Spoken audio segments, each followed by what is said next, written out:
प्रिय मित्रों, dear friends,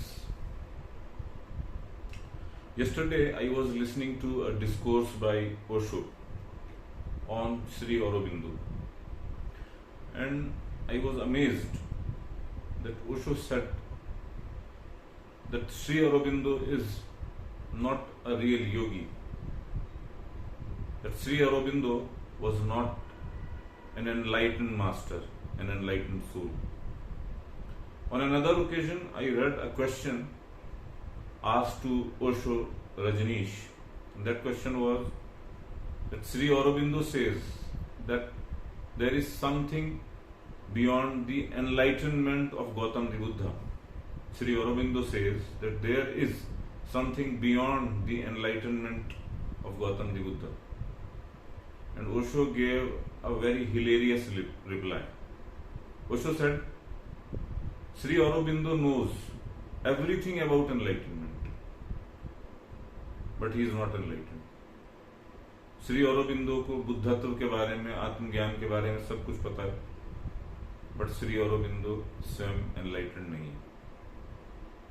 इस छोटी सी वार्ता में मैं आज आपके समक्ष एक बात रखने वाला हूं। तो वो बात यह है कि संत होना एक बात है, जागृत व्यक्ति होना, संबुद्ध होना, प्रबुद्ध होना एक अलग एक बात है।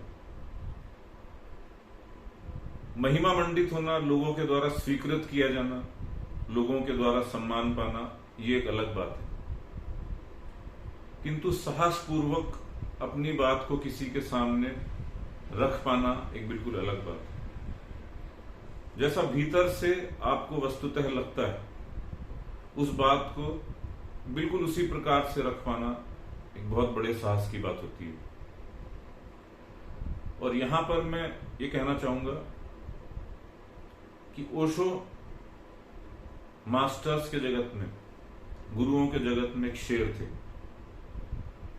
और उन्होंने सदा अपनी बात को उसी प्रकार से रखा जैसा वे उसको देखते थे।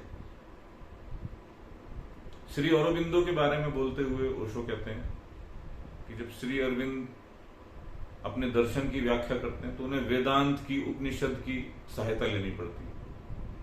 तो जब हम बहुत आत्मविश्वास से भरे हुए नहीं होते, जब हमें अपनी बात पर पूरी निष्ठा नहीं होती, तो हम किसी दूसरी बात का सहारा लेते हैं। ये ऐसे ही हो गया जैसे आप किसी ब्रांड का सपोर्ट लेते हैं, कोई फ्रेंचाइजी ले लेते हैं, क्योंकि वो ब्रांड चला हुआ है तो आपका धंधा, आपका बिजनेस चल जाएगा, आपका व्यवसाय चल जाएगा। और जब आपके भीतर एक बहुत गहरी निष्ठा होती है तो आपने अपनी बात को आप जस का तस रख सकते हैं। और उसी प्रवचन में वो कहते हैं कि I believe that J Krishnamurti is more authentic, Maharshi Raman is more authentic. बड़े स्पष्ट रूप से ओशो ने श्री अरविंद के बारे में कहा कि उनको ध्यान का अनुभव नहीं था। उन्होंने योगी लेले से ध्यान की दीक्षा ली थी, और उनका ध्यान कभी भी साक्षी भाव से आगे नहीं जा पाया, जिसको साक्षी भाव कहा जाता है अध्यात्म जगत में, उससे कभी उनका ध्यान आगे नहीं गया। यानी कि वह अद्वैत की स्थिति में कभी टच नहीं किए, कभी स्पर्शित नहीं हुए। और योगी लेले से जब उनकी दोबारा मुलाकात हुई थी तो योगी लेले ने उनसे स्पष्ट कहा था कि तुमने ये जो सब कार्यक्रम शुरू कर दिया है, बोलने का, किताबें लिखने का, क्योंकि वो इंटेलेक्चुअल थे, बहुत पढ़े हुए व्यक्ति थे, तो कहने लगे कि जो तुमने ये कार्यक्रम, जो ये कार्य प्रारंभ किया है, इसके पीछे तुम्हारा बोध नहीं है, तुम्हारा ध्यान अभी संपूर्ण नहीं हुआ है, और तुम उसके भी पीछे आ गए हो जहां तक मैंने तुम्हें दीक्षा दी थी। But Shri Aurobindo, being an intellectual and well read, and he had read all the books on western philosophy, might have read Vedas and Upanishads. So he synthesized and gave a philosophy of supramind. Super mind की उन्होंने philosophy दी थी, physical immortality, ये शरीर जो है अमृत को उपलब्ध हो सकता है, यानी कि कभी ना खत्म होने वाली अवस्था को। और एक ऐसी अवस्था आ सकती है मनुष्यता के जीवन इतिहास में जहां पर परमात्मा मनुष्य के ऊपर उतर सकता है। अब ओशो की संबंध में दृष्टि है, वो कहते हैं कि ये कभी भी संभव नहीं है कि परमात्मा मनुष्यता के ऊपर उतर जाए। न कभी इतिहास में ऐसा हुआ है, न भविष्य में ऐसा होगा, क्योंकि परमात्मा का बोध एक व्यक्तिगत घटना है, व्यक्ति के भीतर घटती है। जब घट जाती है तो उसके बाद वह कबीर के समान कह सकता है कि समुद्र समाना बूंद में, कि जैसे समुद्र ही मान लो बूंद में उतर गया। और उसके पहले कबीर ने भी यह कहा कि बूंद समुद्र में समा गई। उसके बाद उन्होंने अगला वक्तव्य दिया कि बूंद समुद्र में नहीं समाई, बल्कि समुद्र जो है वह बूंद में उतर गया।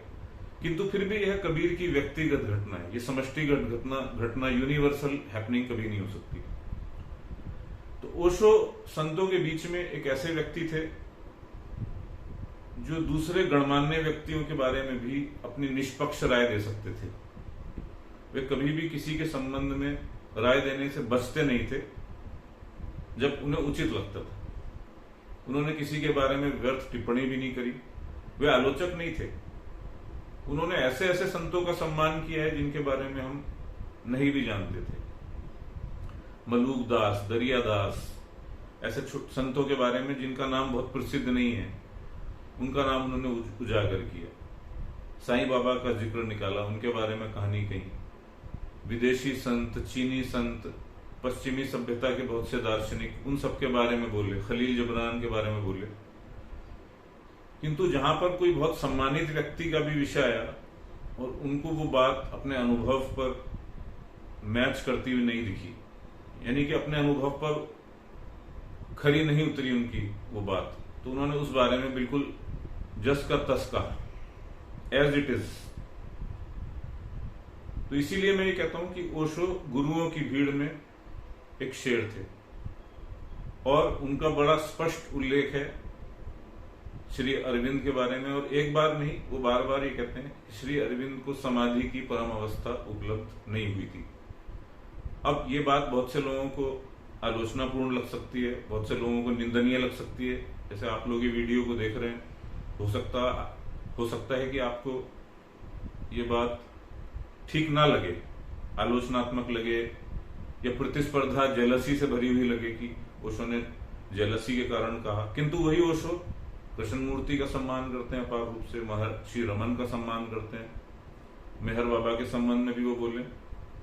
हो सकता है कि इन संतों के संबंध में भी उन्होंने एक निष्पक्ष मूल्यांकन किया हो, किंतु उन्होंने श्री अरविंद की ध्यान अवस्था के बारे में सदा ऑलवेज पूरे लिटरेचर में अपनी यही बात कही है। अब मैं जानता हूं कि आज श्री अरविंद एक फिलोसफर माने जाते हैं, बट ओशो ये भी कहते हैं कि फिलोसफर वो होता है जो अपने विचारों से कुछ बुनावट करता है, जिसको वास्तविक भीतर का स्वयं का अनुभव नहीं होता, अपने विचारों से बुनावट करता है। तो आज श्री अरविंदो एक महान दार्शनिक माने जाते हैं, फ्रीडम फाइटर, उनका बहुत सम्मान है। उनकी 150वीं वर्षगांठ मनाई जा रही है। और वैसे भी जो चीजें अतीत हो जाती हैं वो सम्माननीय हो जाती हैं, और उनके कोई क्रियाकलाप ऐसे नहीं थे जिसके कारण उनको कोई निंदा झेलनी पड़ती। तो उनका एक बड़ा आश्रम भी है। किंतु आप एक बात स्पष्ट रूप से देख सकते हैं कि बहुत से संत ऐसे हैं जिनका प्रभाव है, जिनकी विधियां हैं, जो मनुष्य की चेतना के विकास में सहायक हो रहे हैं। तो श्री अरविंद के पास हमें ऐसी कोई विधियां नहीं मिलती हैं, कोई टेक्निक्स नहीं मिलती हैं। उनका एक छोटा सा आश्रम है ऑरोविल में, उनकी अपनी कुछ मान्यताएं, उसके अनुसार वो चलते हैं। बट एक मास लेवल पे, एक जागतिक स्तर पर हमको उनका कोई कार्य फिलहाल नहीं दिखता है। जैसे बहुत से आज वर्तमान में गुरु हैं, उनका हमको एक जागतिक स्तर पर कार्य दिखता है।